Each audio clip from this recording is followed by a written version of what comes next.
Kamusta po mga kadadi? For today's video, samahan nyo nga po kaming pasyalan. Ito pong bagong food tripa ng mga taga Montalban. Ito po ay ang Sentro Bangketo. Dito po yan sa Montalban, Rizal. Along Rodriguez Highway po siya. At nandito po siya sa may likuran ng McDonald's. Tignan nyo naman yung entrance. So, may pailaw pa na gano'n. At ayan po, bubungad sa inyo. Meron din pong peryahan dito. Bali po parang pinaghalo-halo po dito. May peryahan, may food tripan, meron mga tiyanggi po dito. Ito po yung parking space nila. Makakapark po kayo dito. Basta po maaga lang po sana kayo. Open na po sila ng alas 4 ng hapon po dito. At ayan tignan nyo ang aking panganay happy na naman ang bata. Tinatanong ko nga po siya kung gusto niyang sumakay sa malaking pusa na ay si Pikachu pala yan. Ayan ayaw niya daw, hindi niya trip. At ito may mga larong pambata, ayan, mga rides pang matanda. Ayan po, tingnan nyo, maganda po talaga tong lugar na to. Okay po to, mag-enjoy po talaga yung mga kids nyo dito. At ayan po, kung naghahanap po kayo ng magtatato, meron din po dito. Ayan mga tiyanggian, bilihan ng damit, may mga ukay-ukay din po dito. Ayan, mga murang laruan, mga pambata. At ayan enjoy na naman si Bunso, akalayas.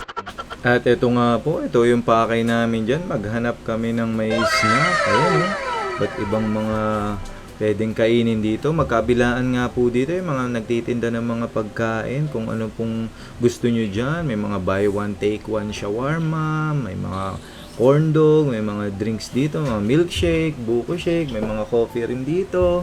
Halos lahat naman po nandito na. Kaya try nyo rin po. Visit tong lugar na to. Okay po siya. At wag po kayong malilito. Baka pag bumili kayo ng pagkain, sabayan nyo ng sapatos at chinelas. Huwag po ganun. At ito po yung nagustuhan ko po dito. Tingnan nyo, napakaganda ng toilet nila. Bagong bago. Siguro sa mga susunod na buwan. Naku po, malalaspag yan. Hindi naman po siguro. Yan ganda. May chandelier pa. Chandelier. Yan po, gusto nyo mag-picture-picture pang my day nyo. Pwedeng-pwede. At ayan yung mga nagtitinda ng mga t-shirt. May mga sapatos.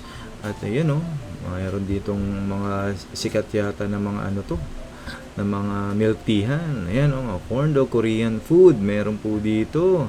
Ayan may mga nachos. At kung ano-ano pa. At meron din nga po dito, ayan mga bilihan ng mga artificial na mga bulaklak ayan, sa mga wedding, pwede rin po yun. At ito po ang aking anak ko, model ng buko. Ayan sarap po ng buko dito. Try nyo po yan at enjoy naman po dito. Hirap nga po dito makahanap din ng mapapwestohan. Naghintay pa po kami talaga kasi madami pong tao. Kalangan namin konti lang kasi Lunes. At ito pa mga kadadi, habang nagpo-food trip po kayo dito, meron pa po sila ditong pa-live band.